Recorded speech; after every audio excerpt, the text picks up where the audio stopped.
First and foremost, I'm going to give all praise, honor, and glory to Yahweh Ba'ashem Yahushai Ba'ashem Rakakwidash. Yahweh is to this world ignorantly calls God.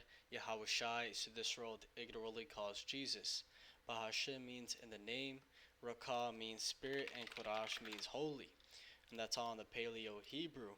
Also to give double honors to the elder bishops and apostles of Great Millstone that taught me this truth. And today's video, I want us to go into how a ceasefire was announced and how we knew this was coming. Now, when I say we, I'm talking about the prophets. And the reason I say we knew this was coming and that this conflict right now was going to escalate to World War III, nukes flying, is because the prophecies have a specific order. And one thing can't happen till another thing is fulfilled. Let's get this in 2nd Ezra chapter 4, verse 37. It says, "By measure hath he measured the times, and by number hath he measured the times. And he doth not move nor stir them, until the said measure be fulfilled." Right, and that's going into everything in this life. Everything has a specific time to happen, place, event, prophecy, and until one thing takes place, the other thing can't happen.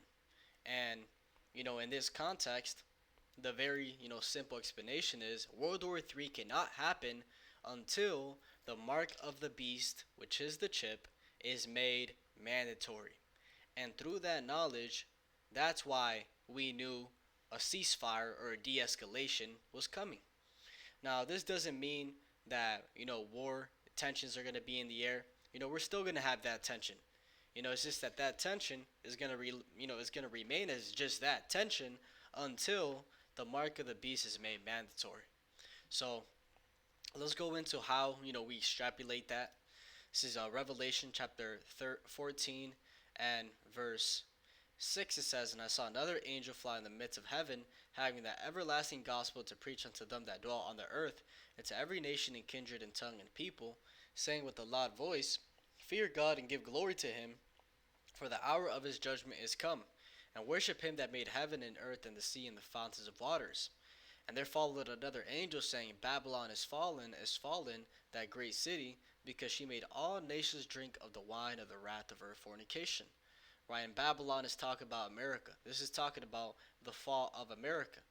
And it all goes back to the wine that Babylon has pushed. Right, and when you go into what the wine is talking about, the wine is symbolic for philosophy. Okay, it's symbolic for philosophy, the mindset.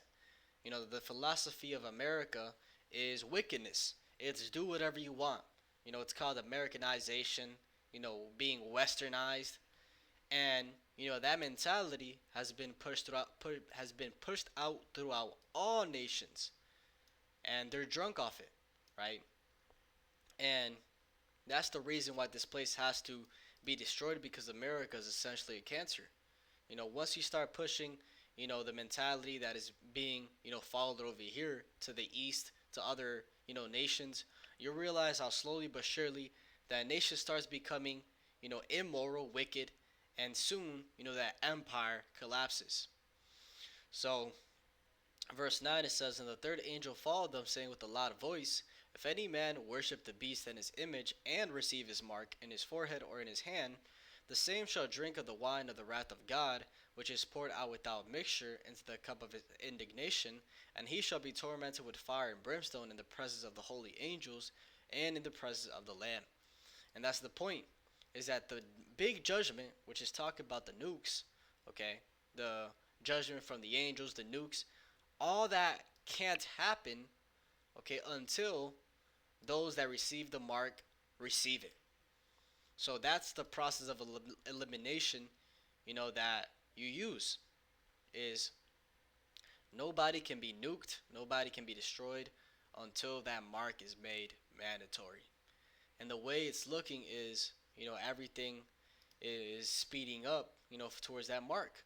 Everything. A big thing was that Genius Bill, okay, which allowed financial institutions to push their own digital currencies, right, stable coins. So I'm going to read a little bit into this.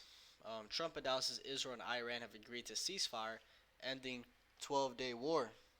It says President Trump announced in a Monday evening post on Truth Social that Israel and Iran have agreed in principle to a ceasefire that would halt what he branded the 12-day war. And he tweeted on X, "Congratulations to everyone. It has been fully agreed by and between Israel and Iran that there will be a complete and total ceasefire in approximately 6 hours from now, when Israel and Iran have wound down and completed their in-progress final missions for 12 hours, at which point the war will be considered ended." And the thing about that is that the war is not going to end because it's been prophesied that that third woe, you know, is going to come, and it's going to come quickly. Right? This is Revelation chapter 11, verse 14. It says, "The second woe is past, and behold, the third woe cometh quickly." Right? And the woes was going into the world wars. Okay, when you do the breakdown. So this is not gonna end, the third world war. This is just, a band-aid on a wound, and that wound is still infected, and ultimately is gonna is gonna destroy the host. But it says officially Iran will start the ceasefire, and upon the 12th hour, Israel will start the ceasefire, and upon the 24th hour, an official end to the 12-day war will be saluted by the world. During each ceasefire, the other side will remain peaceful and respectful. And another scripture that comes to mind reading this was he said that, everybody will be peaceful and respectful, right? That should make you think of when they shall say peace and safety, you know, 1 Thessalonians chapter 5 verse 3, "For when they shall say peace and safety, the sudden destruction cometh upon them, as travail upon a woman with child, and they shall not escape." Right? So we know, everything is leading towards, destruction, hard times. So whenever somebody says peace, the opposite is coming. And, just speaking as a man, I can see Israel during this, so-called ceasefire completely ignoring it and still shooting those missiles. And that right there, would be a major, escalation. But we'll see. We'll see. I do know, maybe it's the United States, because it makes me think about in Revelation 17, it talks about how the 10 horns are going to turn upon the whore and burn her with fire, right? And if you understand the breakdown of the 10 horns, part of the beast, right, the 10 horns is talking about NATO and EU. So there's going to be a point in time where America does something so grievous that even NATO and EU are going to realize, you know what? Yeah, we can't be with America anymore. We got to, leave them off as allies. They're our enemies now. And, some type of event like this where there's a ceasefire and America still shoots can bring, that complete shift in sides. But we'll see. We'll see. One thing we do know is that, the Lord has, turned up the dial. And things are not going to go down from here. The next thing is the chip. And based on how all this is, speeding up, they're about to speed up that chip too. So I'll leave it there. Hopefully this is edifying. Down to give all praise, honor, and glory to Yahweh, Ba'ashem, Yahushua, Ba'ashem, Rakah Kodash. And double honors to the elder bishops and apostles of Great Millstone that taught me this truth. Shalom to you, like Shalom.